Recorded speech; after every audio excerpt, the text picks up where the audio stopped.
കന്യാസ്ത്രീമാരിൽ ഒരാളായ പ്രീതി മേരിയുടെ ഭവനം സന്ദർശിക്കുകയാണ് മന്ത്രി പി രാജീവ്. ഇപ്പോൾ പ്രദീപ് ജോസഫ് വിവരങ്ങളുമായി ചേരുന്നു. പ്രദീപ് ജോസഫ്, വലിയ പിന്തുണയാണ് ചുറ്റുപാടിൽ നിന്നും ഈ കുടുംബത്തിനും സിസ്റ്റർമാർക്കും ഉണ്ടായത്. ഇപ്പോഴത്തെ മന്ത്രി പി രാജീവ് സന്ദർശനം നടത്തുകയാണ്. സന്ദർശനം കഴിഞ്ഞു മടങ്ങിയോ? കുടുംബാംഗങ്ങൾ എന്താണ് പറയുന്നത്?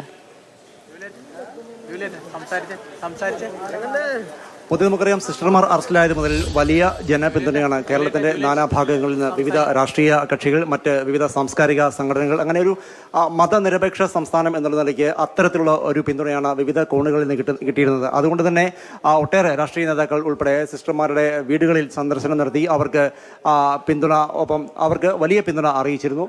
ഇതിനൊക്കെ ഒടുവിലാണ് ഇപ്പോൾ അവർക്ക് ജാമ്യം ലഭിച്ചിരിക്കുന്നത്. ജാമ്യം ലഭിച്ച വാർത്തയറിഞ്ഞ് എറണാകുളം ജില്ലയിൽ നിന്നുള്ള മന്ത്രി പി രാജീവ് അങ്കമാലിയിൽ സിസ്റ്റർ പ്രീതി മേരിയുടെ വീട്ടിൽ സന്ദർശനം നടത്തി കുടുംബാംഗങ്ങളുമായി സംസാരിച്ചു. അതിനുശേഷം അദ്ദേഹം മാധ്യമങ്ങളോട് സംസാരിക്കുന്നു.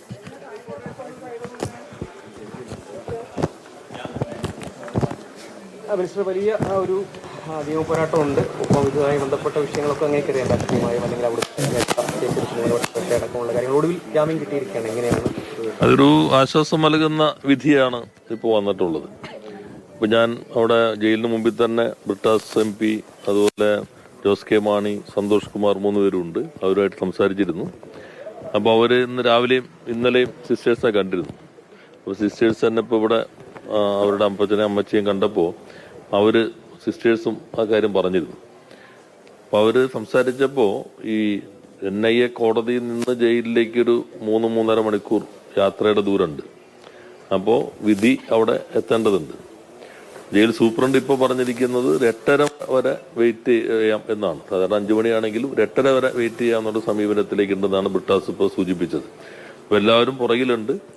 9 ദിവസം ചെയ്യാത്ത കുറ്റത്തിന് അകത്ത് കിടക്കേണ്ടി വന്നു. ഒന്ന്, നമ്മുടെ നാട്ടില് പോലെയല്ല. അവിടെ മതപരിവർത്തന നിരോധന നിയമം ശരിക്കും ഭരണഘടനയ്ക്ക് നിരക്കാത്ത രൂപത്തിൽ ഒരു നിയമം നിലനിൽക്കുന്നു.